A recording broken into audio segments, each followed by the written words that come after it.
Horror Stories in York, Part 36. 20th of September 1066, the Battle of Fulford. 1066 would be the year that Britain would change forever, with 3 major battles taking place in as many weeks, 2 of them taking place here at York. The last Viking king of the city, Eric Bloodaxe, was defeated in 954 AD, and so Jorvik became part of the Anglo-Saxon kingdom. But the Vikings across the North Sea still had their eye on the fallen kingdom. The King of Norway, Harald Hardrada, had found himself a most unlikely ally.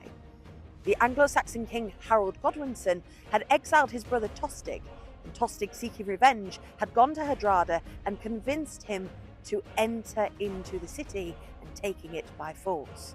It is unclear if Tostig had ulterior motives to take the city for himself.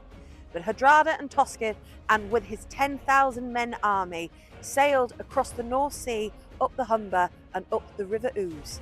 They settled 2 miles outside the city walls at Fulford, where here Godwinson's earls Morcar and Edwin lie in wait.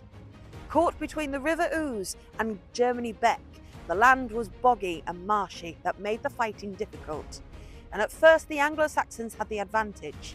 But as the Vikings ploughed on with their shield walls and the imposing sight of Hardrada himself, who supposedly stood at over 7 feet tall, made the Anglo-Saxons flee in terror. It is said that with every man the Vikings struck down, they were able to build a bridge of bodies, making their way across the marshlands. The description at the time was said that the bodies that fell rose with the rising tide of the River Ouse. Eventually, the Anglo-Saxons were beaten back to the city and surrendered to the fearsome Viking army, under the promise that the city would not be looted or destroyed.